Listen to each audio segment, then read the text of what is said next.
January 14, 2026, 3:17 a.m. A Ukrainian company commander pressed his radio handset against his ear and listened to the silence before the storm. 11 kilometers of Russian-held territory stretched ahead of him in the frozen dark near Toretsk. 3 successive defensive lines, minefields, entrenched infantry, armor in defilade, and somewhere in that darkness, a Russian garrison that had just lost its ability to call artillery. By 9:24 a.m. that same morning, Ukrainian forces would hold every meter of that ground. 340 Russian soldiers would be in captivity, the largest single operation prisoner count of January 2026, and a Russian battalion that had existed since the Soviet era would cease to function as a fighting unit. This is the story of how the 3rd Separate Assault Brigade executed one of the most clinically precise combined arms breakthroughs of the entire war. Not a grinding attritional push, not a weeks-long slog through rubble. An 11-kilometer armored penetration along a 2-kilometer frontage, completed in 6 hours, against a garrison that never saw the full picture until it was already over. I'm your host at War Vector, where we analyze the battles that change wars. And this one changed how both sides think about the relationship between precision fires, electronic warfare, and armored exploitation. Stay with me, because what unfolds over the next 6 hours near Toretsk is a masterclass in what 3 years of hard-won combined arms doctrine looks like when it finally works exactly as planned, and then when it doesn't, and a company commander has to improvise his way through 2 hours that weren't in the operational order. The ground matters. Toretsk sits in the Donetsk region, a mid-sized industrial city that has been under Russian pressure since mid-2024. By late 2025, the front line had settled into a grinding contest of fortified positions, drone corridors, and artillery duels.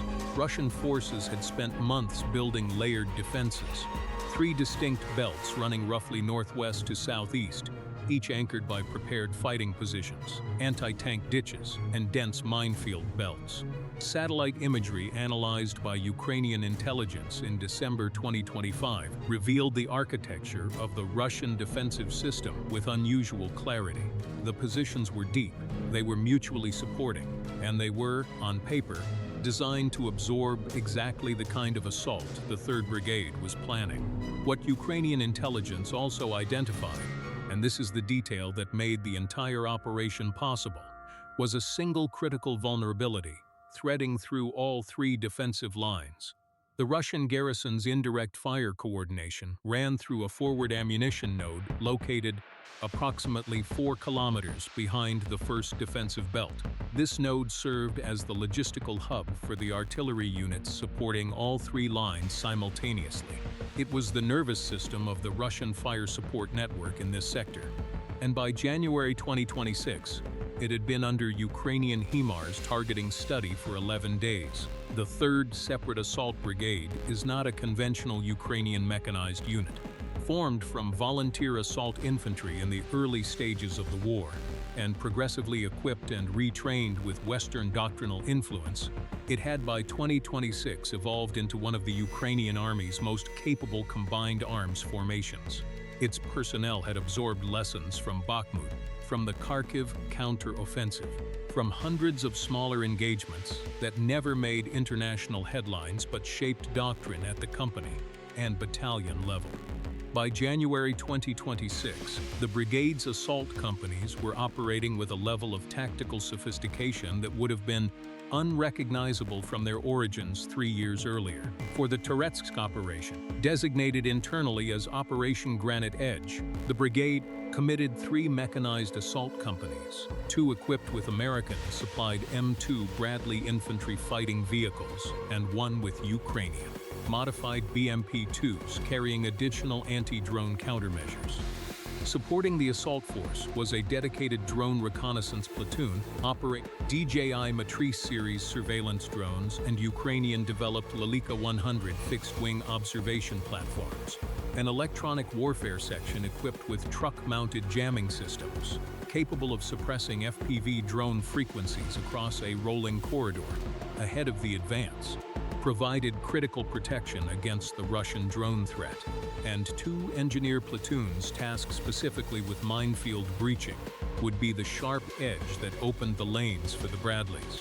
Which weapon was deadlier in this operation? HIMARS, the Bradley's 25mm cannon, or the FPV drones that would hunt Russian reserves? Comment below with your answer. The numbers at the end of this script will tell a different story than most viewers expect. The Russian force defending this sector consisted of elements from the 123rd Motorized Rifle Regiment, a formation that had been in continuous contact for over 4 months and had suffered significant attrition in both personnel and equipment. Ukrainian intelligence assessed the regiment's effective combat strength at approximately 60 to 70% of its table of organization.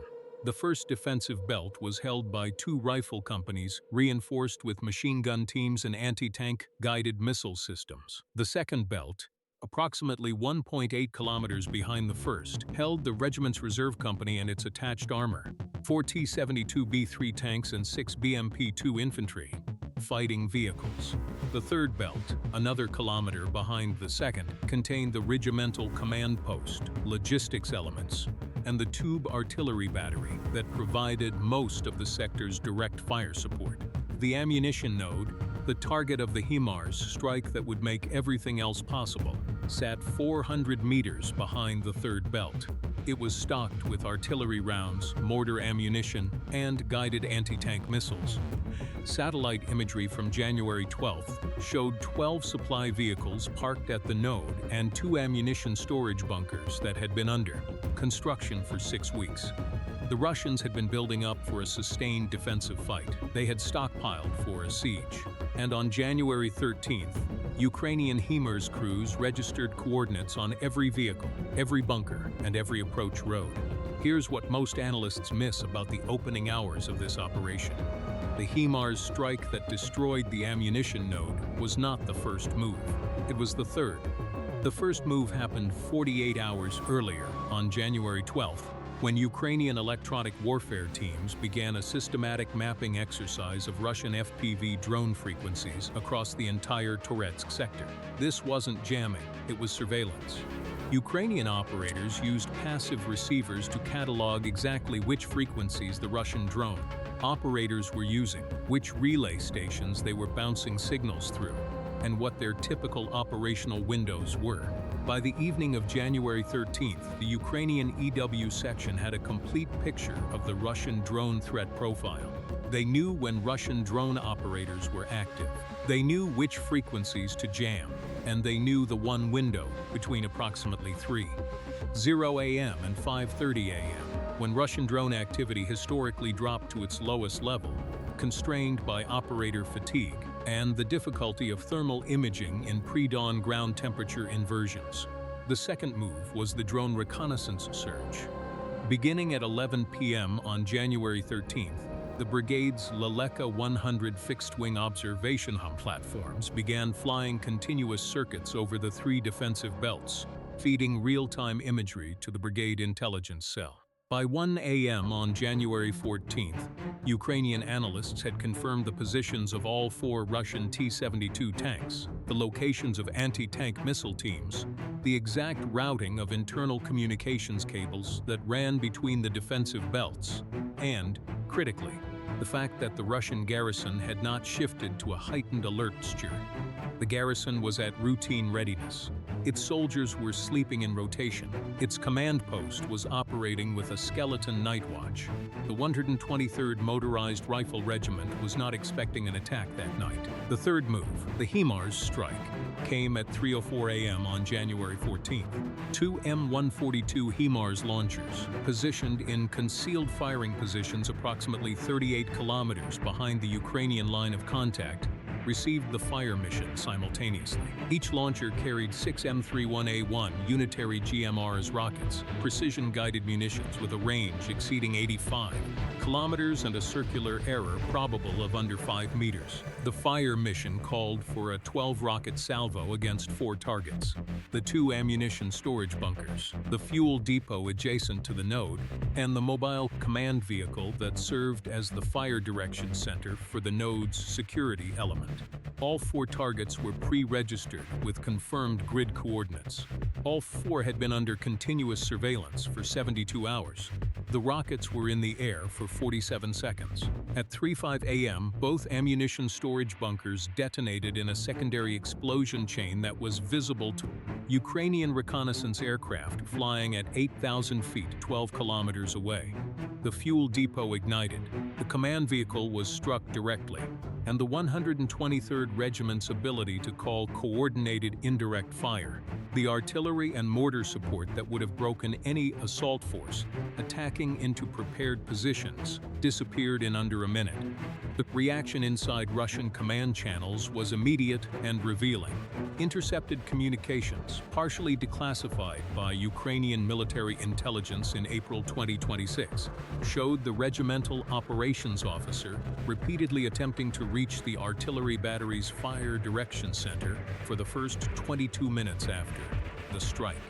The battery commander, who had survived the strike but lost most of his ammunition, reported that his guns could fire what remained in the battery's organic transport, approximately 8 to 10 rounds per howitzer. Not enough to break a sustained assault. Barely enough to respond to the first contact. The Russian garrison had been blinded and defanged in under 60 seconds. But the soldiers in the trenches didn't know it yet, and neither did the 4 T-72 tank crews sleeping beside their vehicles in the 2nd Defensive Belt. Stay with me, because what happens in the next 18 minutes reshapes the entire dynamic of the assault, and a complication that Ukrainian planners had not fully accounted for very nearly collapses the breach before it begins. The obstacle arrived at 3:22 a.m. as the assault companies were moving to their assault lines in the darkness. The lead Bradley of the 1st Assault Company, call sign Granite 1, hit a section of ground that Ukrainian engineer reconnaissance had marked as passable. The reconnaissance had been correct when it was conducted 3 days earlier. What the reconnaissance had not captured was a Russian combat engineer team that had, in the 48 hours prior to the assault, extended a minefield belt approximately 80 meters into a corridor that Ukrainian planners had designated as the primary Bradley approach lane. The lead Bradley detonated a TM-62M anti-tank mine. The blast did not penetrate the vehicle's floor armor the Bradley's mine protection held, but it blew the left track completely off, immobilizing the vehicle and the 5-soldier dismount team inside. The company commander, Major Oleksandr, his full name remains withheld by Ukrainian military censors as of June 2026, had approximately 4 minutes to make a decision. The assault timeline called for the engineer breach teams to begin minefield clearance at 3:19 a.m., with the first Bradley lanes open by 3:35 a.m. The immobilized Granite 1 was now sitting in the middle of the primary lane, blocking it entirely. I spent time going through the after-action reports from this operation, and one detail kept nagging me. Major Oleksandr made the decision to reroute the entire 1st Assault Company to the secondary lane, a lane that had been designated as a contingency, surveyed but not fully prepared, in under 90 seconds. The decision was made before he had damage assessment from the Bradley crew, before he knew if any soldiers were injured, and before the engineer platoon leader had confirmed the secondary lane's current status. He made it on instinct built from 3 years of combat, and it was the right call. The engineer teams shifted to the secondary lane. The secondary lane's minefield turned out to have been partially lifted by the same Russian engineer team. They had removed mines from the secondary lane to extend the primary lane belt, apparently operating on the assumption that Ukrainian forces would only use the primary corridor. The engineer platoon crossed the secondary lane in 11 minutes. First Bradley was through by 3:39 a.m., 4 minutes behind schedule. 4 minutes doesn't sound like much. In a 6-hour operation against a degraded but still dangerous enemy, 4 minutes is everything. The assault was already behind timeline before a single shot had been fired at a Russian defensive position. At 3:41 a.m., the first contact happened. A Russian observation post on the eastern edge of the 1st Defensive Belt, a 2-soldier team with a thermal imaging scope, acquired the lead. Bradley at approximately 600 meters, the soldier operating the scope transmitted a contact report. The transmission was intercepted by Ukrainian signals intelligence teams co-located with the assault force. It was also immediately jammed. The contact report got out, but follow-up communications from the observation post were suppressed for the next 3 minutes. Long enough for Bradleys to close the distance. The M2A2 Bradley infantry fighting vehicle carries a 25mm M242 Bushmaster chain gun capable of firing 200 rounds per minute, effective against light armor and personnel to ranges exceeding 2,000 meters. At 3:42 a.m., the lead Bradley's gunner acquired the observation post on thermal and engaged with a short burst. The 2-soldier Russian team did not survive the contact. The 1st Defensive Belt began returning fire at 3:44 a.m. Russian RPG teams, machine gun positions, and at least one anti-tank guided missile crew engaged the advancing Bradleys with everything available. The noise and light of the engagement was intense. A Russian PKM machine gun team took up a position in a concrete reinforced firing point and began putting sustained fire down the approach lane. A Bradley from the 2nd Assault Element, Granite 3, took 2 RPG hits to its frontal arc. Neither penetrated. The Bradley's reactive armor absorbed both impacts. The Granite 3 crew continued the advance. The Ukrainian drone reconnaissance teams, operating Leleka platforms and DJI Matrice-equipped observers 800 meters ahead of the assault force, were now feeding real-time corrections directly to the Bradley gunners. The correction feed identified a Russian SPG-9 recoilless rifle team that had been concealed in a spider hole 30 meters off the main axis. The drone operator transmitted coordinates. A Bradley gunner acquired the target at 3:46 a.m. and eliminated it with a single 25mm burst before it could fire. This is the operational innovation that makes the 3rd Brigade's approach distinctive. Every previous Ukrainian mechanized assault in this war, and in frankly most Western doctrine for that matter, placed the drone observation capability in an overwatch role, feeding information to the maneuver force commander, who then relayed targeting to individual vehicles.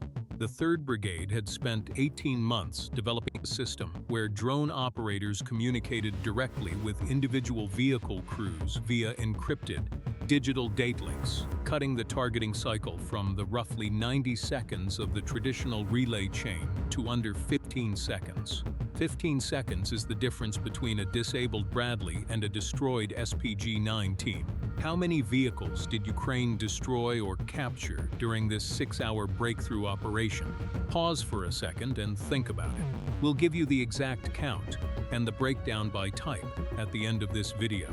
The answer will probably surprise you in at least one direction. The 1st Defensive Belt broke at 4:08 a.m., 24 minutes after first contact. Ukrainian infantry dismounts, working under cover of Bradley suppressive fire and continuous drone observation, cleared the eastern edge of the belt position by position. Russian soldiers who chose to fight were eliminated. A significant number, larger than Ukrainian planners had anticipated, chose to surrender. The first prisoner count at 4:12 a.m. was 22 soldiers, mostly from the 2 forward rifle companies. Several of the surrendering soldiers told Ukrainian interrogators that they had been told the ammunition node was merely a storage facility for rear area supplies and that their artillery support remained intact. They had not been informed that the node was destroyed.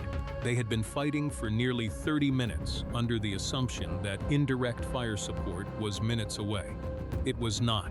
The Russian garrison's deception was not deliberate. It was institutional. The 123rd Regiment's communication protocols, inherited from Soviet-era doctrine and barely modified in the 2 years since the regiment had been committed to combat, did not include a mechanism for rapidly disseminating critical logistical failures to frontline rifle platoons. The Battalion Operations Center knew the ammunition node was gone. The artillery battery commander knew his guns were almost empty. The frontline company commanders were never told. What strikes me about this pattern is how consistently it appears across Russian operations throughout this war. Not individual incompetence, though there is plenty of that, but a structural failure of information flow that has its roots in a command culture designed for top-down control rather than lateral communication. When the top fails, the lateral links don't exist to compensate, and frontline soldiers pay for it with their lives. By 4:15 a.m., the 1st Assault Company had passed through the 1st defensive belt and was reforming for the push to the 2nd. The timeline called for this transition to happen at 4:11 a.m. They were still 4 minutes behind, but they had cleared the 1st belt with no Bradley losses and remarkably light infantry casualties. 2 soldiers wounded, neither critically. The disabled Granite One, with its track blown off in the minefield, had been recovered by the engineer platoon and its crew extracted. All 5 soldiers were alive. The push to the 2nd defensive belt began at 4:17 a.m. Here is where the operation enters its most complex phase, and where the company commander's radio log, which forms the backbone of this reconstruction, becomes most revealing about the friction and near failures that the after-action reports summarize in clean clinical language. The 2nd defensive belt was anchored by the 4 T-72B3 tanks that Ukrainian intelligence had tracked since December. These tanks were a qualitative threat the Bradley's 25mm guns could not defeat frontally. The T-72B3 carries composite armor with ERA supplementation that is impervious to 25mm at any range. Killing them required either Javelin missiles from the dismount teams or a drone-delivered strike.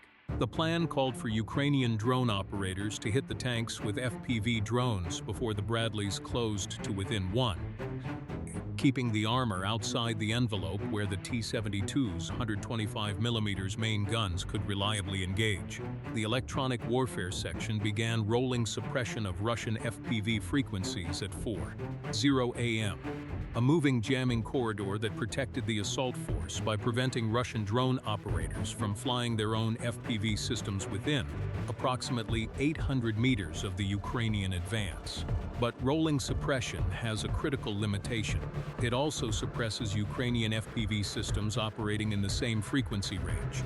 The Ukrainian FPV teams assigned to kill the T-72s were flying on frequencies that partially overlapped with the jamming corridor. At 4:19 a.m., 3 of 8 Ukrainian FPV drones tasked against the T-72 positions experienced control link degradation as the jamming corridor swept across their operating frequencies. 2 returned to operator control when the corridor moved. 1 did not. It impacted in an empty field 200 meters short of its target. The operator of the lost drone, a 23-year-old from Dnipro, known to his unit by the call sign Sparrow, immediately switched his remaining drone to an alternate frequency. His hands were shaking. He told investigators afterward that he could see the T-72 on his thermal feed, its engine running, the commander's hatch open, and a silhouette of a Russian soldier visible above the turret ring. He steadied his controller. He adjusted for the 6-kilometer-per-hour crosswind he had been tracking for the past 20 minutes. He flew the FPV drone through the open commander's hatch at 4:21 a.m. The T-72 detonated in a secondary explosion that sent its turret 20 meters into the air. The other 3 T-72s opened fire, 125mm tank rounds, each carrying enough kinetic energy to punch through the front of a Bradley at combat ranges, began impacting along the Ukrainian approach axis. One round struck 30 meters to the left of a Bradley. The pressure wave cracked the vehicle's vision blocks. The crew was uninjured but momentarily disoriented. Put yourself in Major Alexander's position for a second. 3 T-72s active, firing. His Bradleys cannot kill them frontally. His FPV teams have limited drones remaining and are operating in a degraded frequency environment. He is already behind timeline. and somewhere in the Russian second belt, a reserve company is either holding its position or beginning to maneuver. And his drone picture has a gap over the northern flank because the Leleka fixed-wing platform covering that sector has just reported a battery fault and dropped to an emergency loiter pattern. His radio log records the next 4 minutes in 47 transmissions. The Javelin teams went in. 2 3-man Javelin teams from the dismounted infantry of Granite 1's complement, temporarily operating as foot soldiers while their Bradley sat, immobilized back at the breach point, had been moving along the flanks of the assault axis, under cover of the low ground. The FGM-148 Javelin is a fire-and-forget anti-tank guided missile with a range of approximately 4 meters and a top attack mode that strikes through the thinner armor of a tank's turret roof. Each missile costs approximately $175,000. Each kills tanks worth $3 million or more. The exchange ratio is not close. At 4:23 a.m., the first Javelin team acquired a T-72 at 400 meters, selected top attack mode, locked the seeker head, and fired. The missile climbed to altitude, arched over, and struck the tank through its turret roof. The crew of 3 did not survive. 14 seconds later, the second team fired on a third T-72. Same result. The fourth T-72 reversed out of its firing position at 4:24 a.m. Its commander had seen 2 of his tank companions destroyed in under 30 seconds. He was making a rational decision. He backed approximately 200 meters, lost his direct line of fire on the Ukrainian approach axis, and was immediately acquired by a Leleka drone that had just had its battery fault cleared by a forced system restart that its operator had attempted. 3 times in 4 minutes. The drone operator transmitted the retreating T-72's grid to the HIMARS fire direction cell. The fire mission was processed in 6 minutes. A single GMR's rocket, not a full salvo, a single round, was fired at 4:31 a.m. It impacted within 4 meters of the retreating T-72's last observed position. The vehicle was not directly struck, but the near miss detonated several hundred meters of concealed anti-tank mines that the Russian engineer company had laid in the tank's retreat path. As a defensive measure against exactly this kind of withdrawal, the T-72 drove directly into the minefield its own engineers had laid. It was immobilized. It was captured intact 6 hours later, the only T-72 of the 4 to survive the morning, although in no condition to fight. The second defensive belt broke at 5:02 a.m. The timeline called for breach of the second belt by 4:45 a.m. The assault force was now 17 minutes behind schedule, but the mathematics of the battlefield were shifting in Ukrainian favor. The Russian regiment's reserve company, which had been positioned in the second belt to counterattack any penetration of the first line, had suffered severe casualties from the Bradley direct fire and had not successfully mounted a coordinated counterattack at any point. The 6 Russian BMP-2s that had been parked with the reserve company were either destroyed or abandoned. 3 had been hit by Bradley 25mm fire at ranges between 400 and 900 meters. 1 had been struck by an FPV drone, and 2 had been abandoned by their crews during the breach, their hatches open and engines still running when Ukrainian infantry reached them at 5:06 a.m. Prisoner count at 5:08 a.m.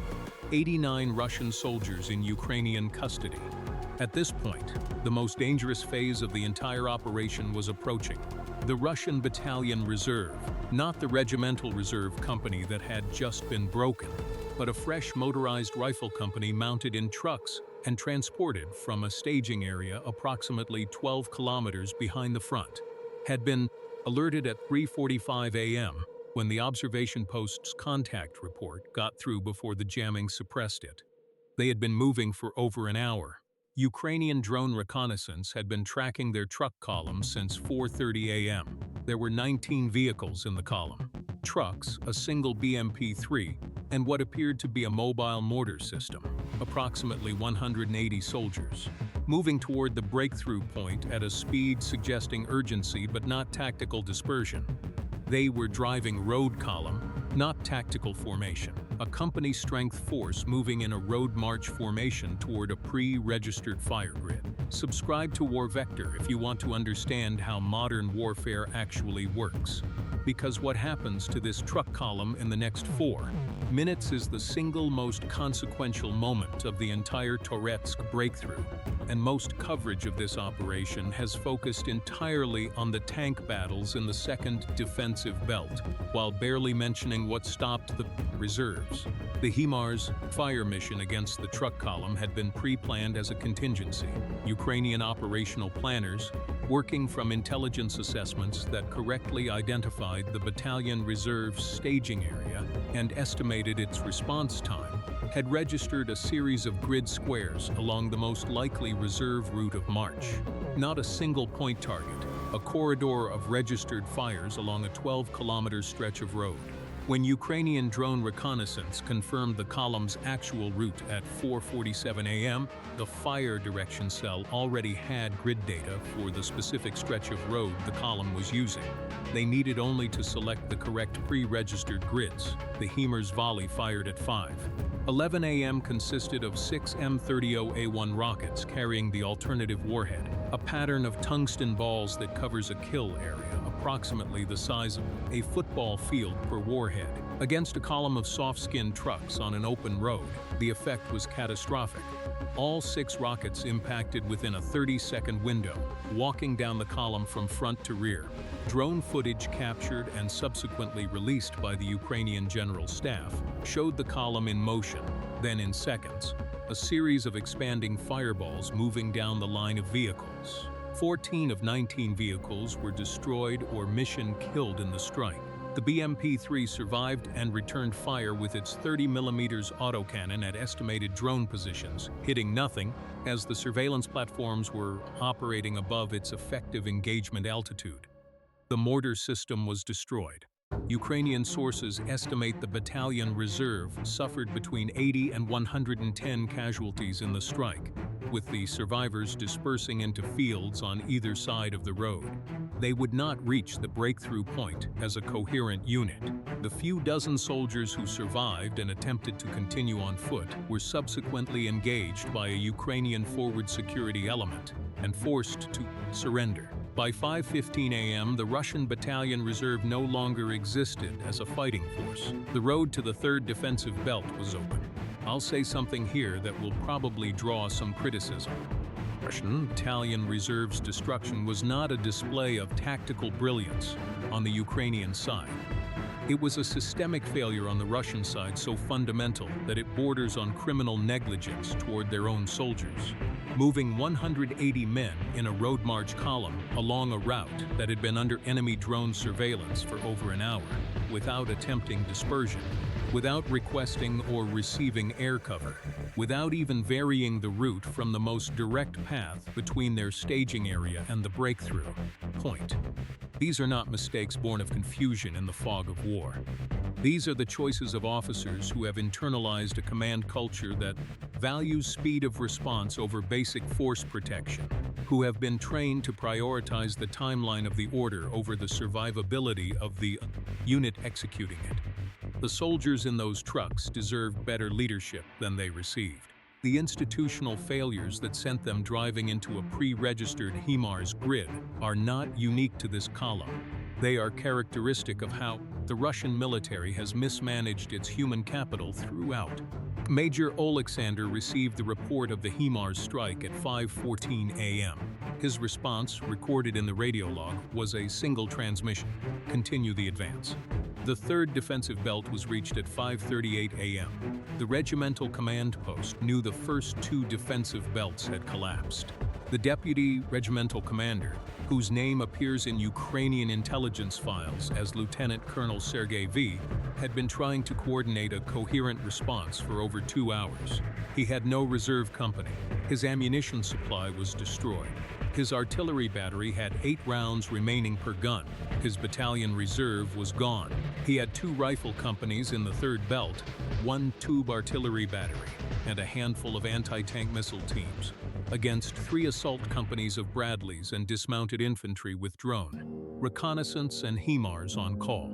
At 5:41 a.m., according to intercepted communications later published by Ukrainian military intelligence, Lieutenant Colonel Sergei V transmitted a request to regimental headquarters for permission to withdraw to a secondary defensive line approximately 3 kilometers to the east. The request was denied by the regimental commander, who ordered the third belt held at all costs.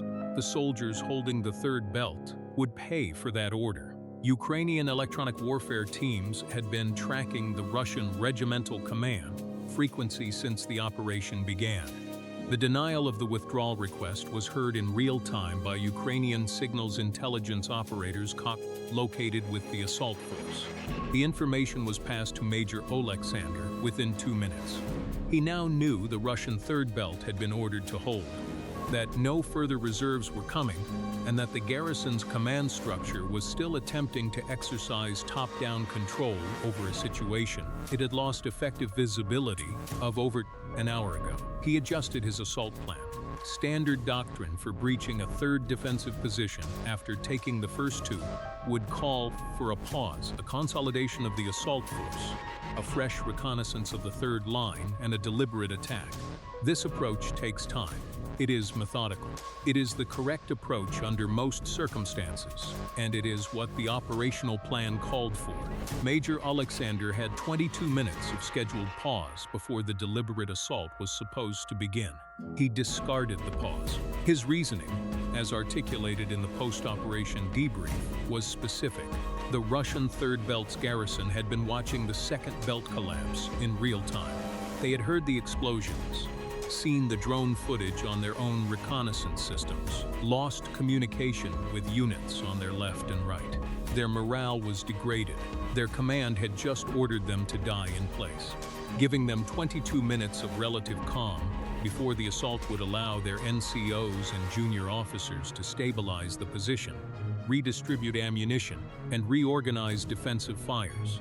Hitting them now, while they were still processing the collapse of the first two lines, while the shock was still fresh, was tactically correct, even at the cost of an assault force that hadn't paused and reformed. The assault on the 3rd Defensive Belt began at 5:43 a.m., 2 minutes after the intercepted denial of withdrawal. Here's what most people assume about this phase: that it was the easiest part, a demoralized garrison facing a fresh assault force. The evidence tells a very different story. The 3rd Belt's garrisons fought, not with the coordination of a well-supported defense, but with the desperate ferocity of soldiers who had been told there was nowhere to retreat to, and who understood what capture meant. An anti-tank guided missile team fired a Cornet missile at a Bradley at 5:47 a.m. The Cornet is a laser beam-riding anti-GM with a tandem warhead capable of defeating most modern reactive armor. The missile impacted the Bradley's frontal arc. The Bradley's trophy-style active protection system, retrofitted to 3rd Brigade vehicles earlier in the deployment, engaged the missile at approximately 7 meters, detonating it before it reached the vehicle's hull armor.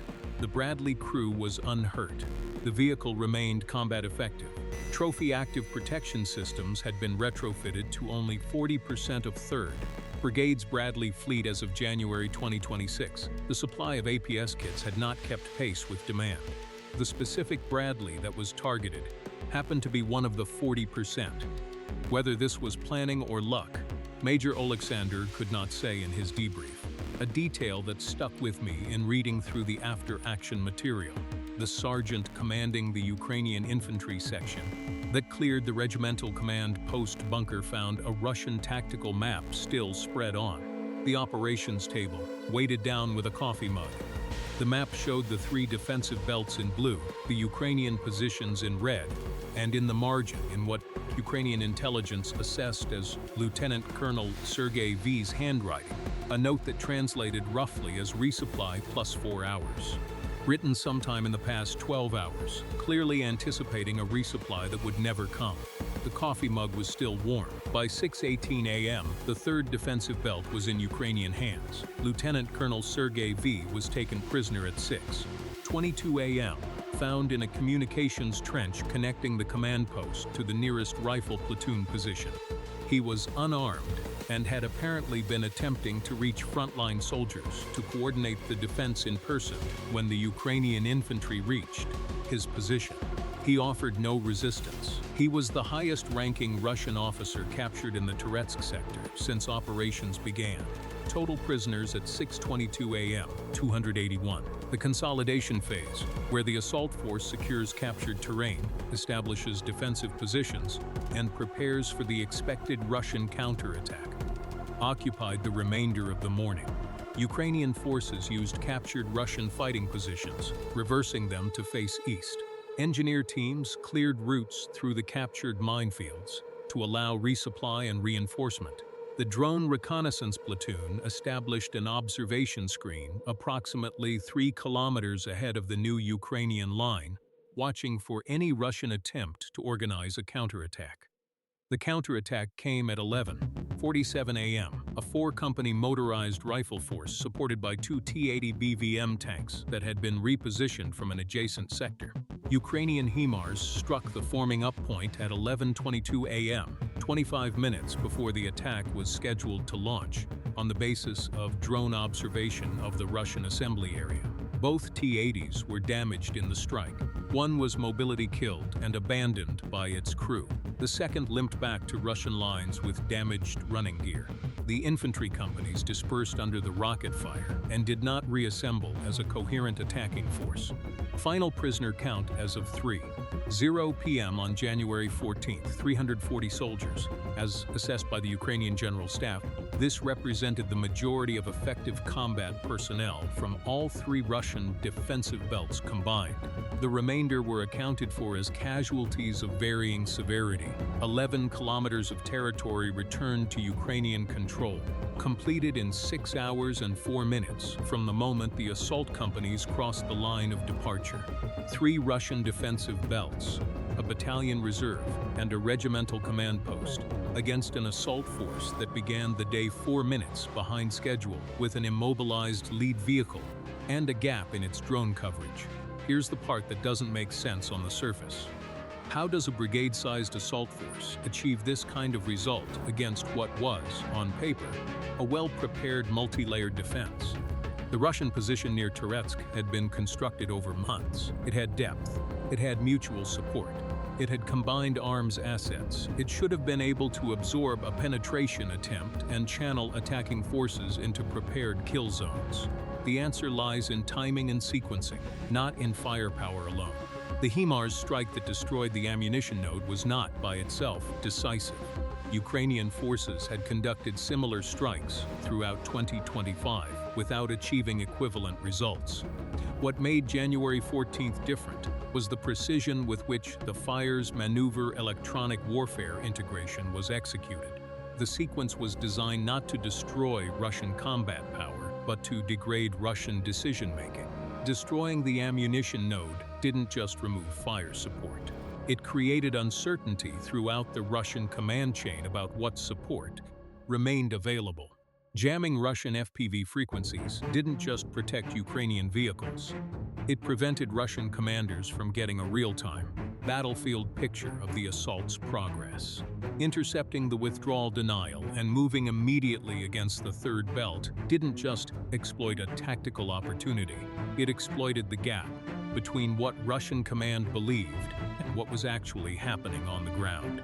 3 years of war have given the 3rd Brigade something that cannot be purchased or delivered by Western partners: the ability to read the rhythm of a Russian defensive system and attack it at the precise moment when multiple degradation effects combine to create a systemic failure rather than a local setback. This is doctrine as it exists in the real world, not the clean frameworks taught in staff colleges, but the lived experience of thousands of engagements distilled into the instincts of company commanders who know, at a cellular level, when to push and when to hold. What do you think? Did Major Alexander's decision to skip the 22-minute consolidation pause before the third belt assault represent sound tactical judgment, or was he gambling with his soldiers' lives on an assessment that could have been wrong? Drop your analysis in the comments. There's a genuinely defensible argument on both sides, and I want to hear where experienced viewers come down. Real tactics, real consequences, war vector. The battle damage assessment for the Russian side of the Toretsk breakthrough. Destroyed 3 T-72B3 main battle tanks, 14 of 19 reserve transport vehicles, including a BMP-3 and a mortar system carrier, 6 BMP-2 infantry fighting vehicles from the 2nd Belts Reserve Company, the regimental ammunition node including 2 storage bunkers and 12 supply vehicles, and the regimental command post, damaged or captured. 1 T-72B3 mobility killed in its own minefield and later captured intact. 1 T-80 BVM mobility killed in the counterattack strike. 1 T-80 BVM damaged and withdrawn. Dollar value of destroyed Russian equipment. Ukrainian defense analysts estimated total equipment losses at approximately $28 to $34 million at assessed replacement cost. The ammunition stores destroyed in the initial HIMARS strike are estimated separately at $8 to $12 million of ordnance. Personnel: 340 prisoners confirmed. Ukrainian General Staff reported estimated casualties inflicted, killed and wounded at 400 to 485. With the caveat that battlefield accounting in fluid operations carries inherent uncertainty.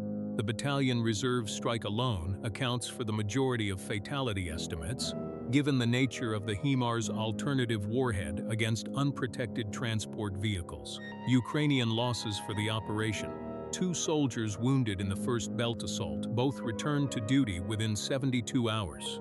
1 Bradley IFV track blown by anti-tank mine, subsequently recovered and repaired. 1 Bradley IFV with minor structural damage from an RPG hit, combat effective throughout the operation. No vehicles destroyed, no fatalities. The asymmetry of these numbers reflects not invincibility but preparation.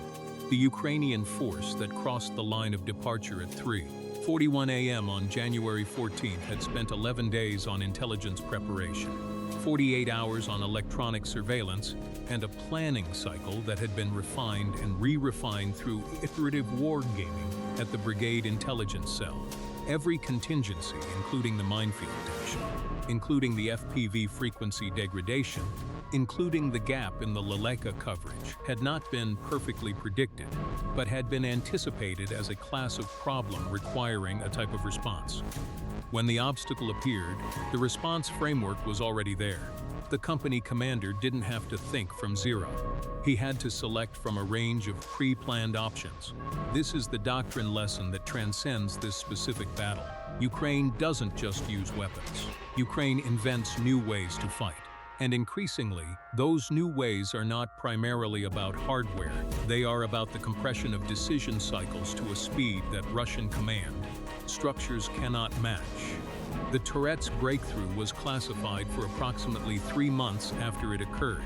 Ukrainian military censors, citing operational security concerns related to follow-on operations in the sector, restricted reporting until mid-April 2026. The classification was appropriate at the time. The 3rd Brigade remained in the sector and continued to exploit the breakthrough, and identifying the specific unit and its operational methods would have provided Russian intelligence with information that could be used to adapt defenses. When the classification was lifted, the operation attracted significant attention from military analysts.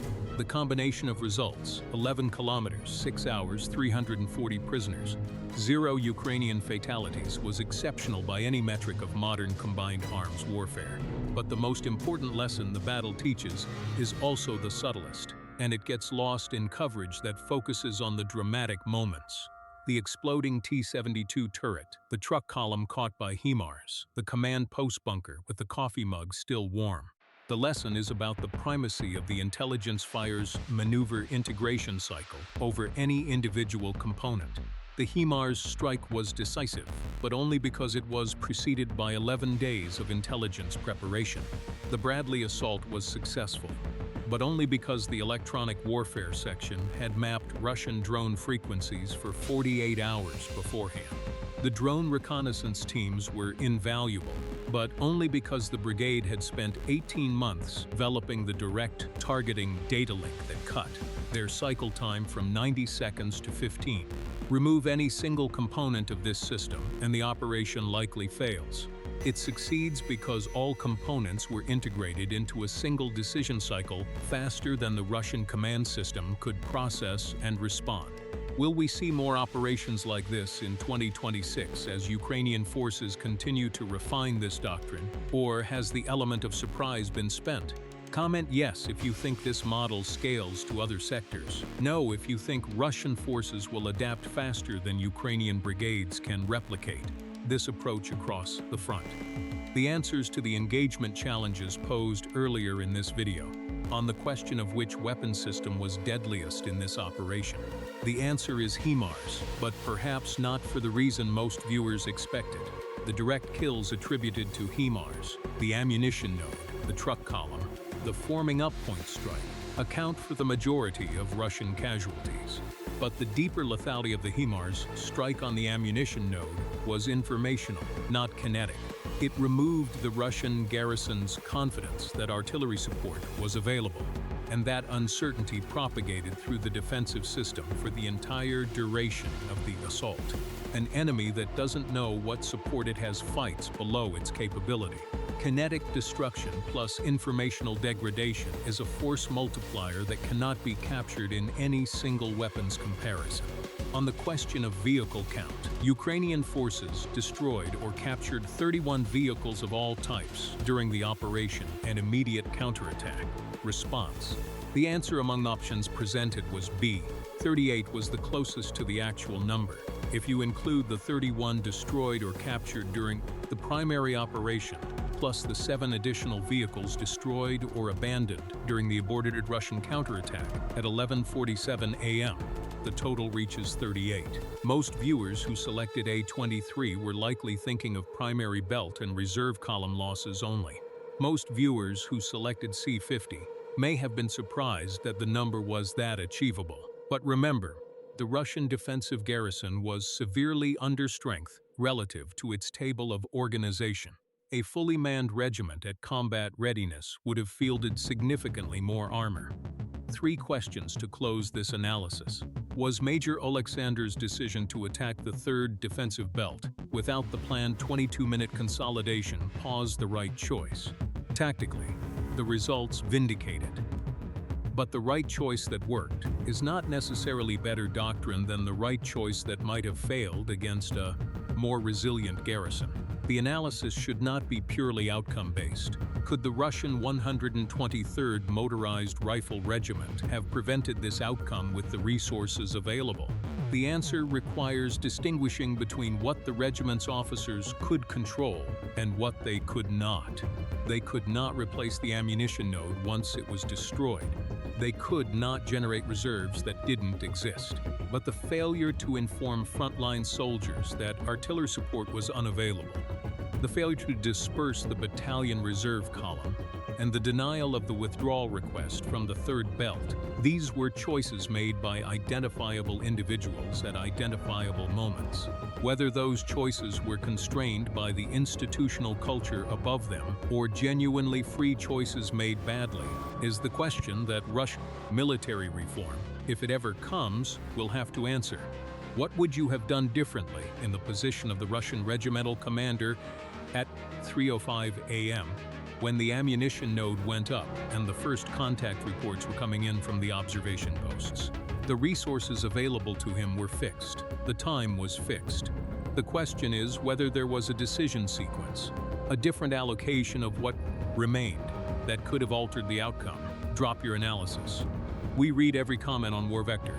Subscribe to War Vector because we break down the battles that textbooks will study for decades. The fields northeast of Toretsk are quiet now. The Bradley tracks are frozen in the mud where they stopped at consolidation. The 3rd belt's fighting positions, built with months of Russian labor, stocked with months of Russian ammunition, are now Ukrainian observation posts facing east. The wrecks of 14 trucks sit along a rural road in Donetsk. Their frames collapsed inward, rust beginning its slow work through the winter.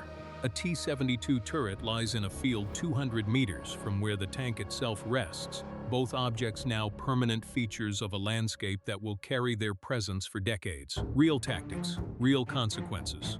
War vector. If this analysis gave you a clearer picture of how modern combined arms doctrine actually functions under contact, the friction, the timing, the integration of fires and maneuver and electronic warfare into a single decision cycle, then you understand why the battles being fought in eastern Ukraine right now are being studied in staff colleges on every continent. The next video in this series covers the Ukrainian naval drone operations that changed the strategic calculus in the Black Sea across the same operational period, asymmetric warfare at its most innovative, and the story of how a country without a navy effectively neutralized one of the world's largest surface fleets. The systems, the tactics, and the individuals behind those operations deserve the same level of analysis we gave. Toretsk. We'll see you there.